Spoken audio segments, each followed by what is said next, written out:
Welcome to A Mason's Work, the podcast where we review Masonic symbols and illustrate how they can be used to solve problems in everyday life. With your host, Brian Mattox, a proud member of the Craftsman Online Media Network. Something I've always thought was really interesting about the Masonic rituals we go through is the conversation about the slipper mentioned in the Book of Ruth, 4th chapter, 7th verse. And one of the things that I found pretty cool early on was that the natural question that emerges from that conversation is, who did you give your slipper to? And I think it's really cool that you actually give it to yourself in the second degree. I think that whole idea that you are placing faith in your own ability, you are confirming all things essentially by plucking off that shoe and giving it to your neighbor, but you're your own neighbor in this context. I think that's pretty interesting as a way to think about the relationship between the first and second degree.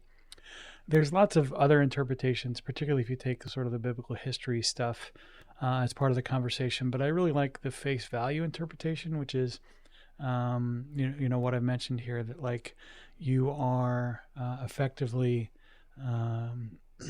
you understand that you're a part of a connected whole, and that you are giving to not only your literal and your figurative neighbors, you're giving to your neighbors in time, that faith and investment in yourself as part of a longer conversation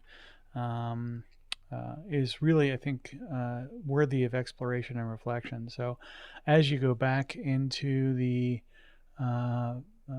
your personal and private reflections, as you start to think about as you are taking on that Inner Apprentice Mason's kind of role, what faith are you putting in that process, and what are you expecting the future versions of you to pick up in that exchange, I think is pretty interesting. This is where things like documenting your intent is useful as well, in terms of trying to figure out what you can look back on prior versions of yourself and be grateful for. What you can do to help you track your own history. This all comes from essentially a slipper that you weren't even probably thinking too much about if the degree went by quickly, or of all of the things that you probably went through, it didn't necessarily strike you. But having helped so many men through the preparing room since, I have spent a ton of time figuring out and thinking on these things.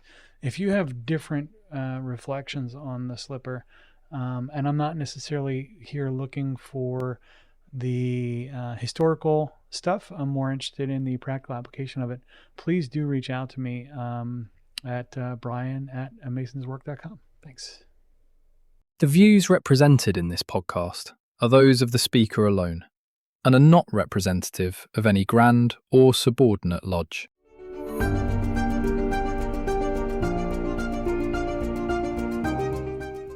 Hi, Brian here.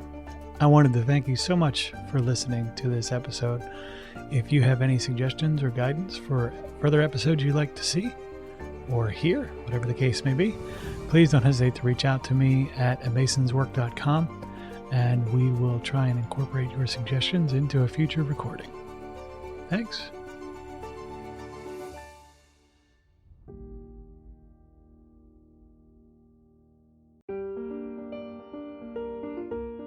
Freemasonry teaches us that the true work is within, a lifelong journey of reflection, discipline, and discovery. At A Mason's Work, we help Masons bring out their best selves through meaningful self-inquiry and symbolic practice. From personal reflection to lodge engagement, we offer tools that turn symbols into action. Visit us at amasonswork.com. The work is within. The time is now.